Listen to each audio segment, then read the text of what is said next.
पीले दांत वाली बहू। रंजना कभी ब्रश नहीं करती थी। उसे कितनी बार उसके माँ बाप ने डांटा, लेकिन उसका कोई असर उस पर होता ही नहीं था, जिस कारण से उसके दांत पीले पीले हो जाते हैं।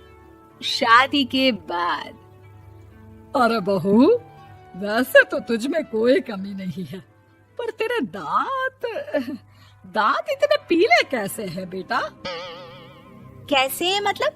कोई सर्जरी थोड़ी ना कराई है। वो तो क्या नाम, मैं ब्रश नहीं करती थी तो पीले हो गए। अब क्या करूं? आप कहें तो लाल करवा लूं या फिर काले? यार ये क्या है, क्यों माँ से लड़ रही हो? लड़ रही हूँ? अरे मैं लड़ रही हूँ या ये बोल रही है कि दांत पीले हैं, पीले। अरे तपस्या थोड़ी ना की है इन्हें पीले करने के लिए। बकायदा ब्रश नहीं किया है 20 साल तक, तब जाकर। छी, कैसी बात कर रही हो?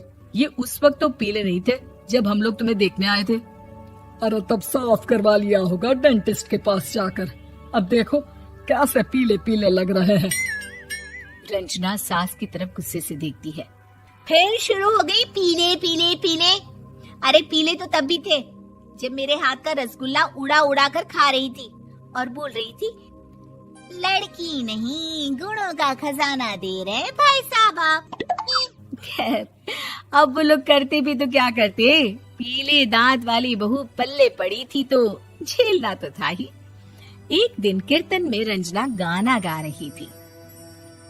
अरे कमला बहन, माँ का द्वार है, यहाँ तो सब शुद्ध होकर आते हैं, फिर अपनी बहू को ब्रश भी नहीं करवाती तुम। दूर से पीले पीले दांत भक्ति में बाधा उत्पन्न कर रहे हैं। अरे कोई 2 साल की बच्ची थोड़ी ना लेकर आई हूँ मैं बहू बनाकर।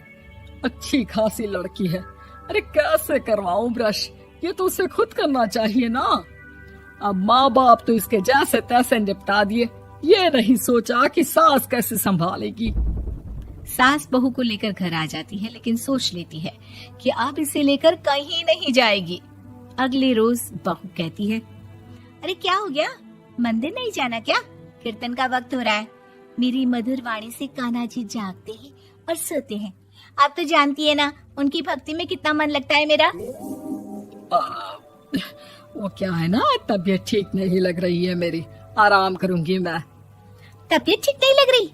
अभी तो मिथुन के गाने पर नाच रही थी आप, और अब बोल रही है कि तबीयत ठीक नहीं लग रही। अरे भक्ति में मन लगा लो सासू माँ, ऊपर जाना है, क्या मुंह दिखाओगी आप? हाँ? सास को बहू की बात पर गुस्सा आ जाता है। मैं क्या मुंह दिखाऊंगी, इसकी चिंता तो ना कर, समझी? अपने मुंह की चिंता कर, जो ये पीले पीले दांत लेकर हर जगह पहुंच जाती है। पता है लोग कितना मजाक बनाते हैं। ना जी ना, मैं नहीं जाना कहीं तेरे साथ। तो ये बात है। कोई ना, मत जाओ, मैं अपने कमरे में ही बैठकर भक्ति कर लूंगी। ऊपर वाला दांत थोड़ी ना देखता है, मन देखता है, भावना देखता है।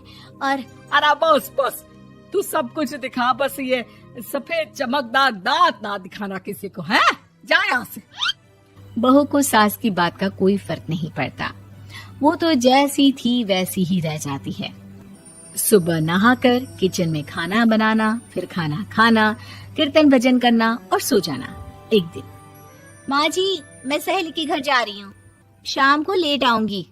हाँ हाँ तो जाना, मैंने कौन सा तेरी आरती करनी है घर पर बैठकर। रंजना सहेली के घर जाती है, जहाँ वो पार्टी में जाने की तैयारी कर रही होती है। अरे शिखा, कहाँ जाने की तैयारी कर रही है? मैं गलत वक्त पर आ गई क्या?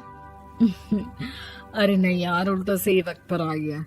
मैंने ये साड़ी और ज्वेलरी निकाली है यार, शाम को इनके ऑफिस की एक पार्टी में जाना है। बताना कैसा लग रहा है ये सब? नहीं यार, इस ड्रेस के साथ तो वो वाली ज्वेलरी अच्छी लगेगी। हाँ हाँ सही बोल रही है, मैंने ध्यान ही नहीं दिया। वैसे तो हमेशा से मस्त फैशन सेंस रखती है। तो बड़ा जाती होगी ना पति के साथ पार्टी में। रंजना कुछ नहीं बोलती, बस सोचती है कि यार काश ये बात सही हो जाती। पर मैं क्यों नहीं जाती पार्टी में? क्या इन लोगों की कोई पार्टी होती नहीं होगी? रंजना घर आती है और रात में पति से सवाल करती है, एक बात बताइए, आप मुझे किसी पार्टी में क्यों नहीं ले जाते? क्या आपकी यहाँ ऑफिस में पार्टी नहीं होती? पति बेचारा क्या कहता कि दांत पीले हैं तुम्हारे इसलिए। अरे कोई पार्टी होती नहीं हम लोगों के ऑफिस में, तो कहाँ से लेकर जाऊं? और मार्केट, मॉल, कहीं वीकेंड घूमना, कहीं तो। अरे यार, सारे हफ्ते में एक छुट्टी मिलती है, तो सोचता हूँ कि आराम ही कर लूं। क्यों? रंजना मन मार के रह जाती है। पहले कभी सास के साथ मंदिर जाया करती थी, लेकिन वो भी सास ने ले जाना बंद कर दिया। घर बैठी बैठी रंजना बोर हो जाती है। तभी उसे आइडिया आता है और वो मायके जाने का सोचती है। सासू माँ, 2 दिनों के लिए मम्मी के घर जा रही हूँ। अच्छा अच्छा, ठीक है, आराम से जा। और हाँ, माँ से कुछ अच्छी आदत सीख कर आना कि कैसे शरीर के हर भाग की तरह दांतों की सफाई भी जरूरी होती है, समझी? शुरू हो गई ना आप। वो लोग आपकी तरह नहीं है कि छोटी छोटी बात का बतंगड़ बना दे। उन लोगों के लिए मैं मायने रखती हूँ, ना कि मेरे पीले पीले दांत।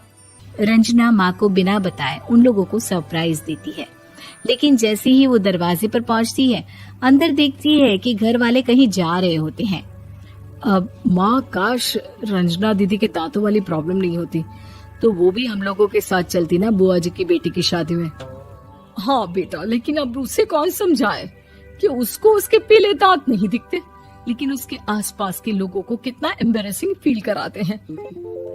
मुझे तो कितनी बार उसके स्कूल की टीचर ने शिकायत की कि उसके साथ कोई लड़की बैठना भी नहीं चाहती, और ना ही कॉलेज में कोई उससे बात करना चाहता था। लेकिन पता नहीं क्यों उसे ये बात समझ में ही नहीं आती। कोई कमी नहीं है उस लड़की में, बस यही कि दांत पीले हैं। वो तो भला हो जीजा जी और उनकी माँ का, जो दीदी को जैसी है वैसे ही रखा हुआ है। रंजना को अपने घर वालों की बात सुनकर बहुत दुख होता है। वो सोचती है कि वो क्या करे, लेकिन फिर वो सीधा डेंटिस्ट के पास जाती है, अपने दांत चमकाती है और कसम खाती है कि वो रोज ब्रश करेगी। अरे क्या हो गया? तुम तो 2 दिनों के लिए गई थी ना, पर कोई ना, अच्छा है, चलो आ गई तो। रंजना सास के सामने आकर खड़ी हो जाती है और पूरी स्माइल करती है, उसके चमकदार दांतों को दिखाती हुई। हैं? चले मंदिर। माँ, मुझे माफ कर दीजिए, मैंने आप लोगों को बहुत एम्बैरेसिंग फील करवाया। मैं आज से रोज ब्रश करूंगी।